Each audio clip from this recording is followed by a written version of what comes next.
Juhtumimenetlus algatatakse eesmärgiga kliendi olukorda põhjalikumalt hinnata ning koostada probleemide lahendamiseks tegevuskava ning seda perioodiliselt hinnata. Juhtumimenetluse algatamiseks lisa uus kliendi menetlus pöördumise liigiga muu pöördumine. Juhtumimenetluseks saab ka muuta juba kliendile või tema perekonnale algatatud lihtmenetlust. Klõpsa vasakul menüüst nupule menetlused. Avanenud vaates klõpsa nupule lisa uus kliendi menetlus.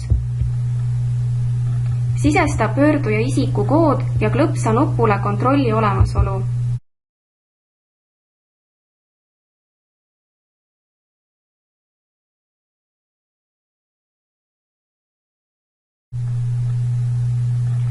Vali pöördumise liigiks muu pöördumine ja klõpsa nupule edasi. Avanenud aknas täpsusta vajalikud kliendi andmed. Kohustuslik on valida kliendi sotsiaalne seisund.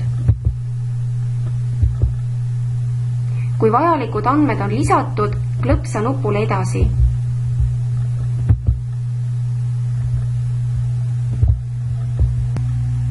Järgmises aknas märgi pöördumise sisu.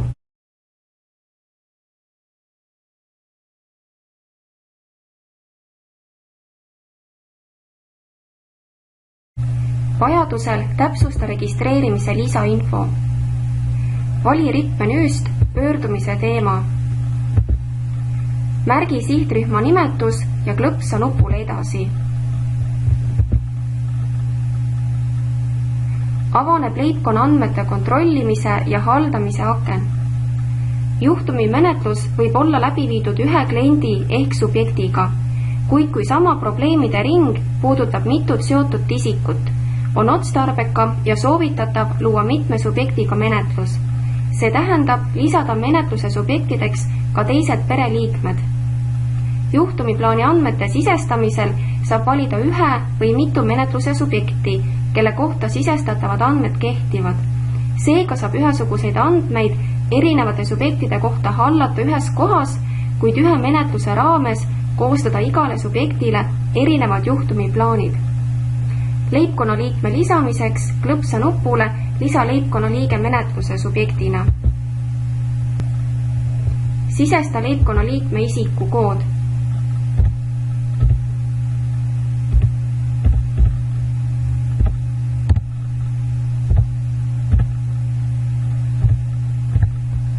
Klõpsa nupul otsi.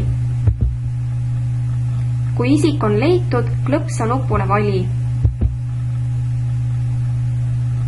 Avanenud aknas täpsusta vajalikud kliendi andmed. Kohustuslik on valida kliendi sotsiaalne seisund. Kui vajalikud andmed on lisatud, klõpsa nupule edasi. Kui leibkonna liikmed on lisatud, klõpsa nupule salvesta. Selleks, et kliendile saaks koostada juhtumiplaani, tuleb algatatud lihtmenetlus muuta juhtumimenetluseks. Selleks klõpsa menetluse üldvaates nupule tee juhtumiks.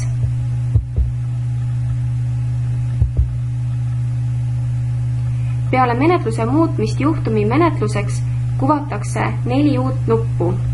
Hinnang abi vajadusele, tegevuskava, juhtumiplaani eelvaade ja kinnitamine ning juhtumivõrgustiku liikmed.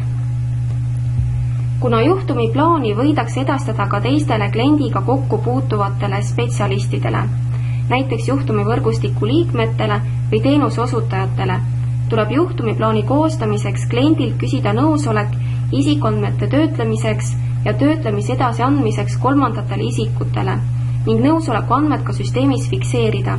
Ilma nõusolekuta ei ole võimalik juhtumiplaani kinnitada. Nõusoleku andmete sisestamiseks klõpsa nupule subjektid.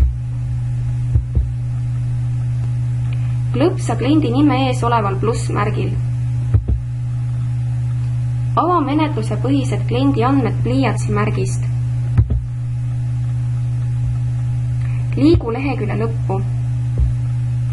Märgi linnuke kasti nõusolek isikuandmete töötlemiseks ja nõusoleku andmise kuupäev. Andmete salvestamiseks klõpsa nupule salvesta ja sulga aken. Korda sama tegevust ka teise subjektiga.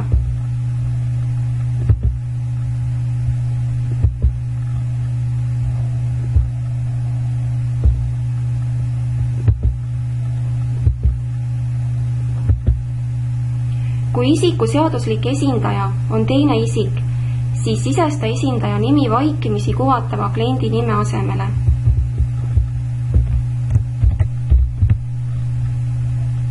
Andmete salvestamiseks klõpsa nupule salvesta ja sulga aken.